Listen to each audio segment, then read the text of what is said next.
Fala um pouquinho mais pra mim da antecipação. A ansiedade é o maior sinal que você tá fora de um propósito. Frutos não amadurecem da noite pro dia.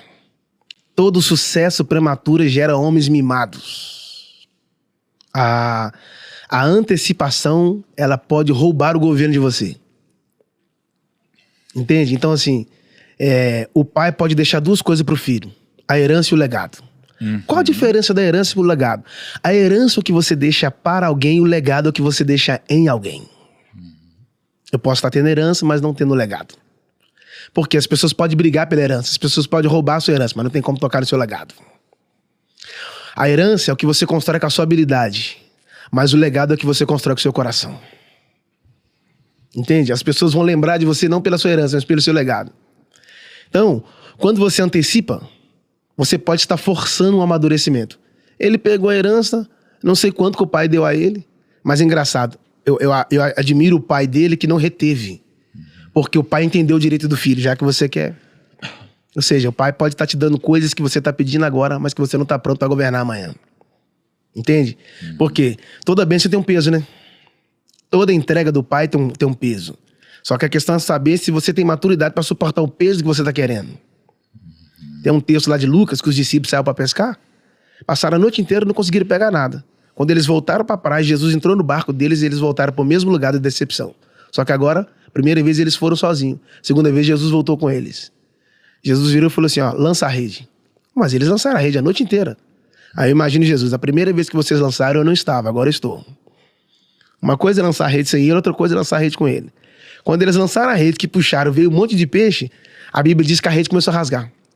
Por que a rede começou a rasgar? É porque eles queriam uma grande pesca, mas não tinha estrutura para suportar o peso dela. Então, nós começamos a nos perder quando nós recebemos coisas que nós não estamos preparados para aquilo. Entende? Então, todas as vezes que Deus traz algo para sua vida, não é para te dividir, é para te completar. Uau. Se Deus está trazendo algo para sua vida, tem um propósito muito extraordinário nisso. E eu preciso entender, porque senão eu posso estar recebendo coisas eternas, mas viver como se fosse coisas momentâneas. Não confunde. Existem coisas que Deus dá pra você hoje que não é só pra você viver só hoje, né?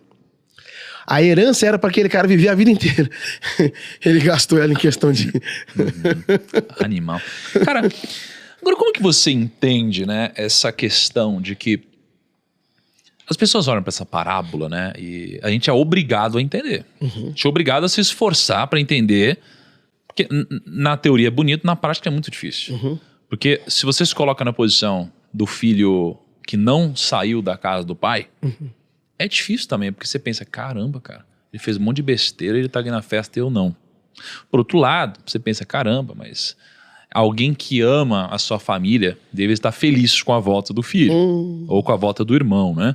Como você entende essa questão de quem, digamos assim, sempre errou, e é acolhido, e alguém que, entre aspas, nunca errou, mas também nunca recebeu o que o outro que errou recebeu.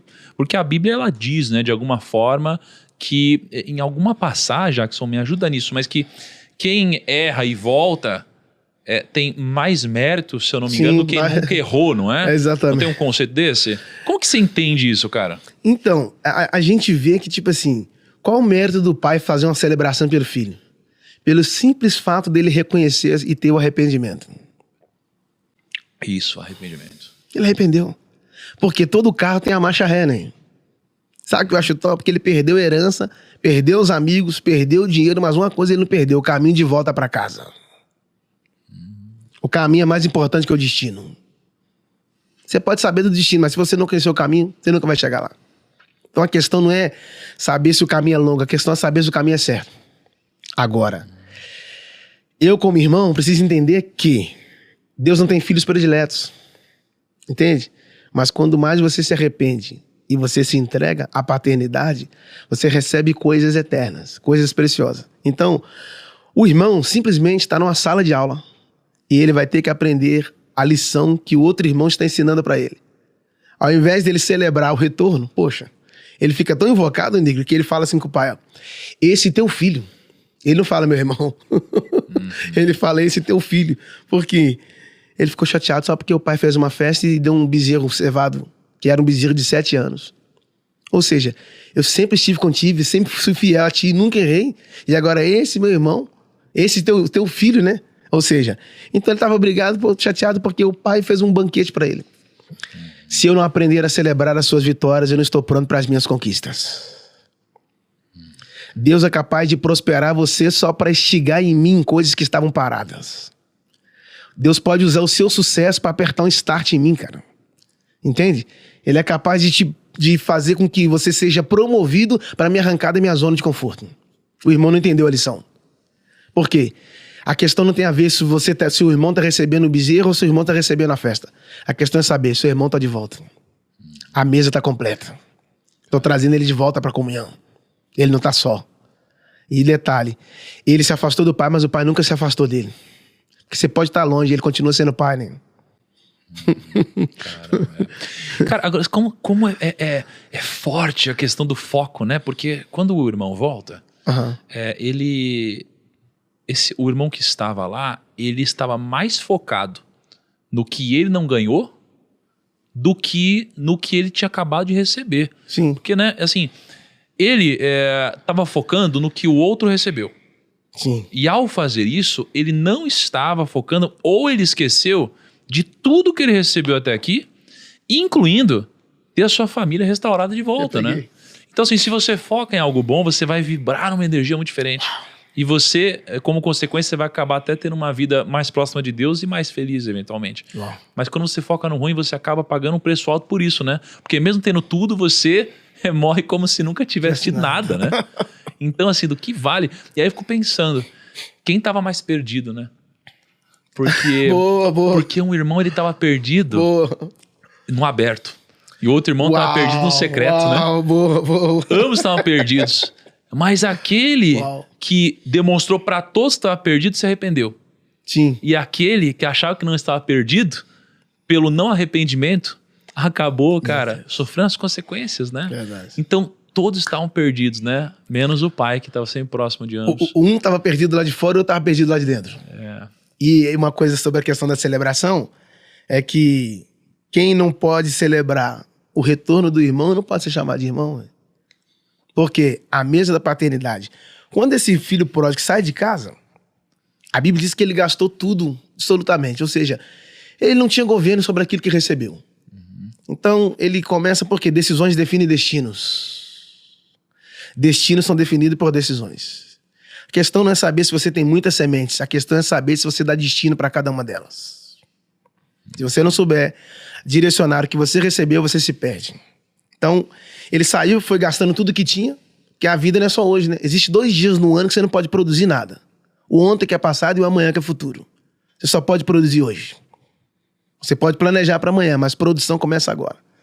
E aí, depois que ele gasta tudo, ele vai tentar recomeçar a vida. Só que onde ele está querendo recomeçar a vida? Não é perto do pai. É perto de um homem que tinha muitos porcos. E para o judeu, porco é sinal de maldição. O judeu não come carne de porco. O que eu aprendo? Que essa distância dele do pai fez ele aproximar dos porcos. Lugar de maldição. E aí o texto diz que ele começa a trabalhar para um cara. Eu não sei se ele vai receber salário. E aí a Bíblia diz que ele desejou comer da comida dos porcos. Ele não comeu, mas desejou. E o que é o desejo? É você aplacar toda a sua vontade, todo o seu ego. Simplesmente não querer. Você já viu porco comer na mesa, negro? Não. Porco não come na mesa. Porco come no chão. E filho? Filho não come no chão. Filho come na mesa. Qual é a ideia do inimigo? Te arrancar da mesa para fazer você comer no chão. Qual é a ideia do pai? Te arrancar do chão para fazer você voltar a comer na mesa. Uau. Ou seja, você está no lugar errado. Então, como eu não posso produzir? Você não pode produzir quando você é a pessoa certa querendo fluir no lugar errado. Deus não te chamou para funcionar, Deus te chamou para fluir. Nem tudo que funciona flui, mas tudo que flui funciona. Ele estava querendo comer da comida dos porcos. Sabe o que é o mais profundo aqui?